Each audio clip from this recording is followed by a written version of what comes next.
Today is Monday, May 5th, 2025. This is Quick Start from CBN News. I'm Dan Andros. Israel's airport is attacked. We'll have that top story and more on today's podcast, where we bring you news from a Christian perspective. Don't forget to subscribe and leave a rating if you haven't already. We'd appreciate that greatly. It helps us get in the iTunes charts and all those wonderful things in the podcast world.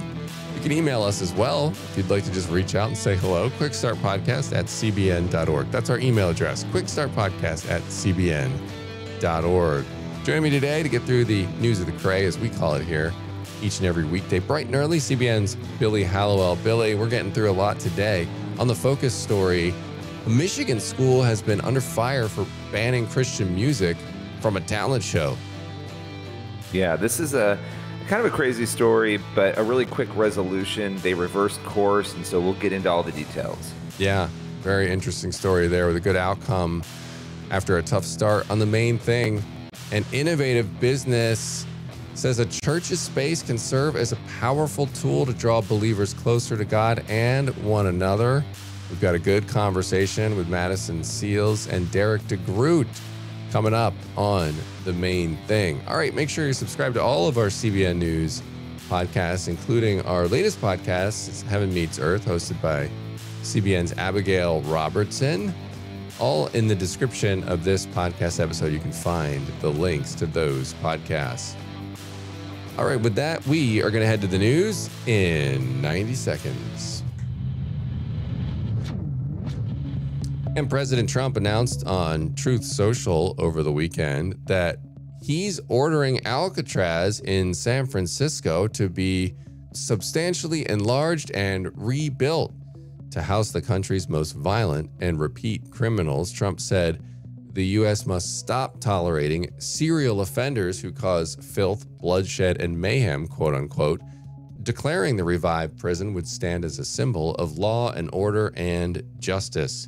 He's directing the Bureau of Prisons, DOJ, FBI, and DHS to carry out the plan. Alcatraz was opened from 1934 to 1963. Alcatraz operates as a national park tourist site, but Trump wants to transform it back into America's toughest prison. And Israeli Prime Minister Benjamin Netanyahu blamed Iran for the Houthis missile strike on Ben Gurion Airport near Tel Aviv, warning both the Houthis and Tehran that Israel holds them accountable and will forcibly respond. Netanyahu echoed a Truth Social post by President Trump saying, "President Trump is absolutely right and promised retaliation at a time and a place of Israel's choosing." Those are just some of today's top headlines. You can check out more stories over at cbnnews.com. This was an odd one out of left field, Billy, of President Trump talking about Alcatraz coming back. And of course, that's been one of the big mysteries as to there were several escape attempts made from this island. A couple of inmates disappeared and were never kind of seen again. Some assume they were drowned. Some say they made it. We don't know. We may never know. But interesting, because it's sort of a tourist destination right now. I wonder if this is something that's worth doing, and if he's just kind of bringing it out as an idea for fun, or if he's actually wants to do it. Yeah, no, it's interesting.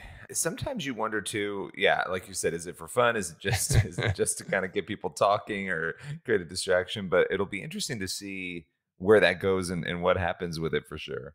Yeah, I mean, I don't have a huge opinion on it one way or the other. I don't know. I don't know how many. I mean, there are a lot of prisoners in the United States. I'm not sure how much this little island is going to solve any overflow problems we have from the most dangerous criminals. But Trump is never short on interesting ideas. That is one thing for sure.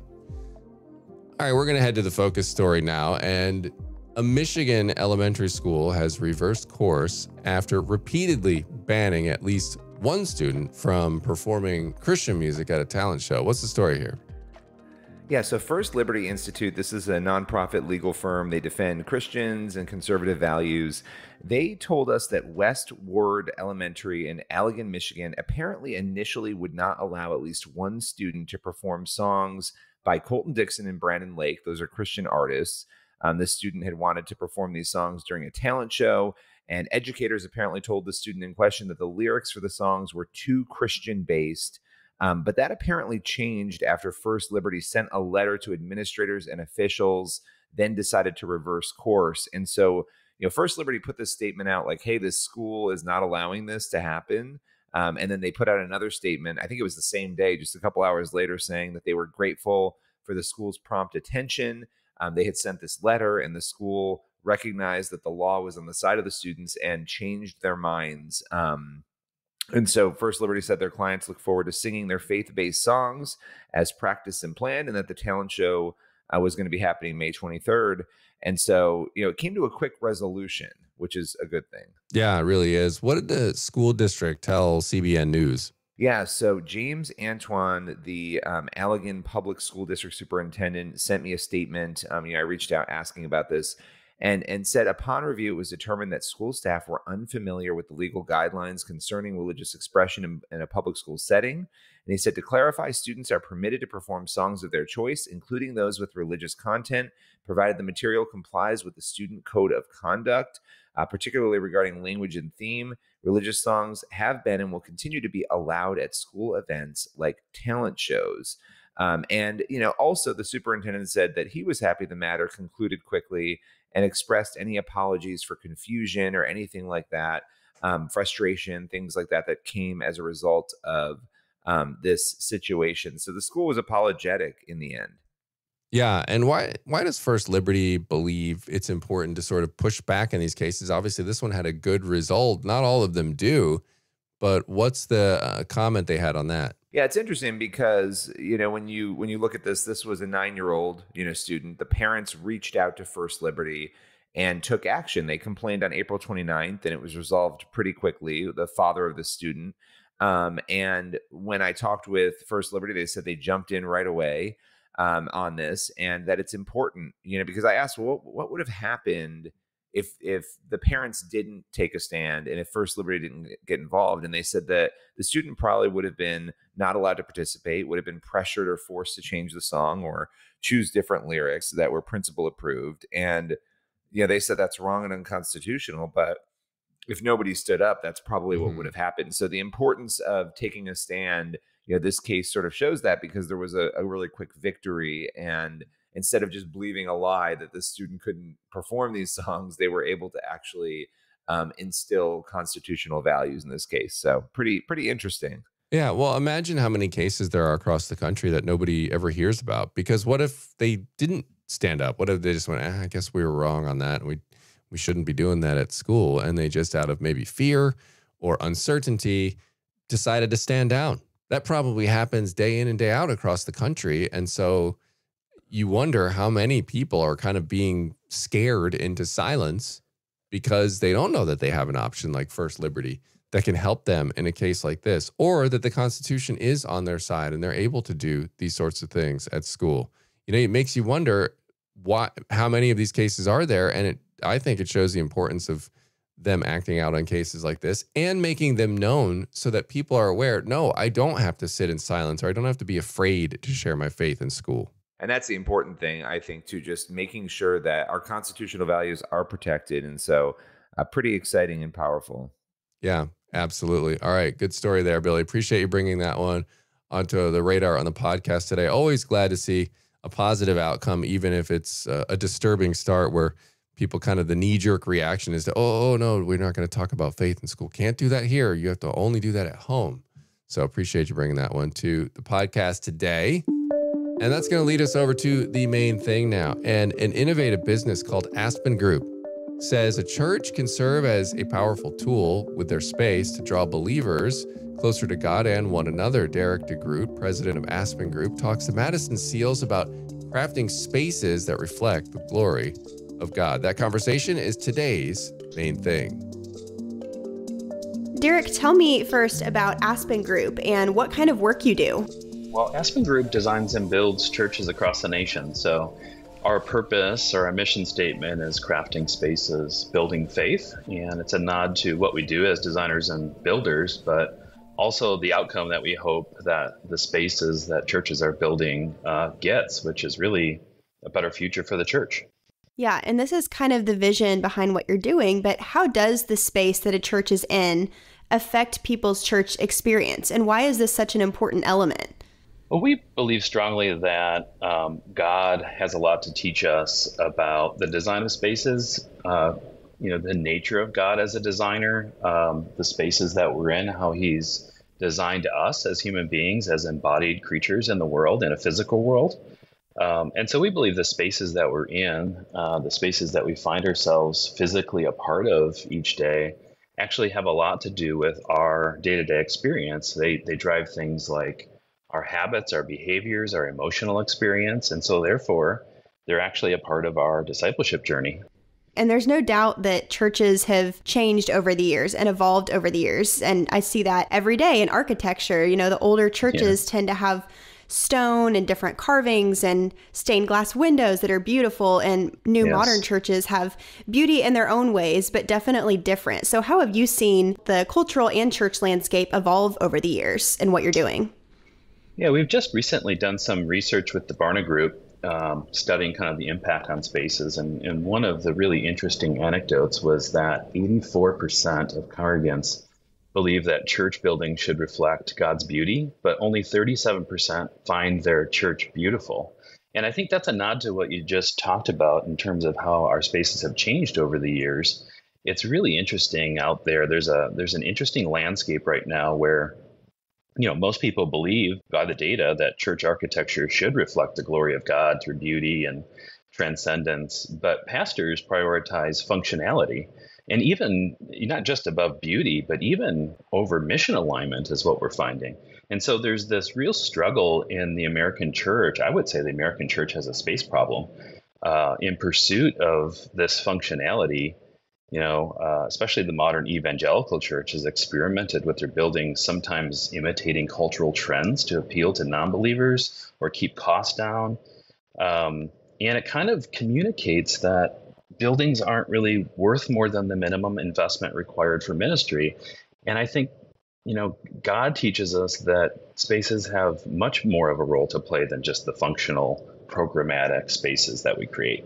Yeah, and I'd love for you to talk about that a little bit more if you can, how the physical layout, things like the aesthetic choices and functionality of a church's space should align with its mission and draw people closer to God. How do you see all of that connecting? Yeah, as a company, Aspen Group works really hard to understand how a church's ministry strategy is helping them reach their mission and really tries to incorporate a building strategy inside of that. Buildings design, construction, that's not a language most pastors speak. So Aspen Group comes alongside pastors and leaders in their churches to help understand how the building can work for them rather than just be a nuisance or, an annoying thing they have to fundraise for. But I think beyond that, Scripture shows, God created spaces to dwell with his people. And so at its root, how do we create modern spaces? We're not going to go back, by the way, to kind of the old spaces, but it is going to be, I think, a combination of old and new functional modern spaces that get the job done, so to speak. Spaces serve to shape people and reflect God's character. And so you look at the design choices inside of the aesthetic choices, it's relatively simple things, but the volume of spaces or the height of spaces, the natural light within a space, how we transition from space to space, including from parking lots to front doors to lobbies and narthexes into sanctuaries. All of those things matter. And, God's use of aesthetics and the built environment, we work to create a practical theology of space really by what we build. And so we try to help churches understand that what they build is actually telling a story, has a language of its own. And so all of those little aesthetic choices, all of those little material choices, they actually matter because people pick up on it as kind of an intuitive language that maybe they don't have words for, but that they understand. Yeah, it does seem like it's a more and more common practice to judge a church based on their music, their light display, and even sometimes amenities like coffee shops or activities. And while there's nothing necessarily wrong with caring about any of these things, and, as we're talking about, people worship in different ways, those things shouldn't be the main reason, of course, that someone decides to stay or go to a certain church. So how do you balance prioritizing things like the structure of the building or more materialistic things with finding a church that's the right fit spiritually? Yeah, that's a great question. I think those things, some of the things you mentioned are not bad things. I think I'd start there. Our Sunday experiences are really important. They lower kind of the barrier to entry, and a church being attractive and easy to participate in is part of the spiritual journey. But I think, we have several more layers beyond that to consider is really what I'd add. And first of all, just relationship building. I mean, our research tells us that younger people, like 60% of millennials and Gen Z, prioritize relationship building over sermons and the Sunday service. And so even the space facilitating meaningful connections amongst its people, that's an important aspect of this. But beyond that, I think the conversation around beauty and thinking more holistically around our spaces, it's not just moving people from one point to another on their spiritual journey, but actually allowing them to wonder and have some curiosity about the God they're serving, the God they're praying to, the God they're in relationship with. And I think a building can help that too. Yeah, absolutely. And I totally agree. I think those things are good things. And, the Lord gives us creativity too. And so it's cool to be able to see from church to church the different ways that his people are using their creative gifts to make a church more inviting or to help connect people in different ways. Like you mentioned earlier, part of the importance of your work is making sure that churches are stewarding the resources that God has given them well. So practically, how do you connect with churches who are looking to change things up or just make their church look different? Yeah, I think the whole conversation about what stewardship is one that we try to dig pretty deep in with the churches we serve. So first of all, there's a process that we employ. We think that the design and construction industry as a whole is really hard for the church to navigate. And so Aspen Group tries to customize processes that help the church and work with them to explore these pieces of building and designing. But the aspect, it's really curious that you use the word stewardship, because I've thought a lot about this recently and have explored this with the churches we're serving. Stewardship, it seems like that has been a term used the last 20 years or so to talk about how to lower costs, as in less costs is good stewardship. And while that's an aspect, certainly, part of our process is to make sure that we're lowering costs by smart engineering and functional designs that work and not making poor choices that add unnecessary costs. That is an element of it. But there's this bigger notion of what stewardship is. And part of it, I think, is for churches to have a bigger vision for what their space could be. Beauty is mission, for example, or, how does the space and the language of the exterior of the space relate to their communities? I think these are important aspects of stewardship too, because these churches are local, they're local churches in a local community that have a role to play. And so by expanding the definition of stewardship, I think we get to a more holistic vision for a space. And if nothing else, I'm passionate about helping churches discover a bigger vision for their spaces. And all of those aspects, from the most functional carpet decisions to the grand volume of spaces and windows and how big spaces should be, all of those are consideration in this holistic idea of stewardship. All right, Madison, appreciate that conversation very much. All right, that's going to leave us with time on this Monday edition of the Quick Start Podcast for one last thing. We've got Colossians 4:2, devote yourselves to prayer, being watchful and thankful. Just a good reminder to be devoted all the time to prayer and the power of it. Yeah, absolutely. I mean, it's funny because we were talking at our church about different things we could do with our family ministry. And we had a meeting about this. And we're going through all these things. And somebody kind of brought up in the middle, well, that we can do all of these things and that's great, but we can't leave out prayer. Prayer is the most important thing to do because God's ultimately the one that's going to, bring people in and draw people close. And I think it's something we can often overlook when we want to get things done and we want to get working, which are good instincts, but devoting ourselves to prayer is what God calls us to, because prayer is powerful ultimately because of who we are praying to. So good verse to kick off our week. As always, make sure you're getting on over to cbnnews.com, faithwire.com for more news from a Christian perspective. Lord willing, that creek don't rise up on us. We'll be back tomorrow with more. God bless. See you then.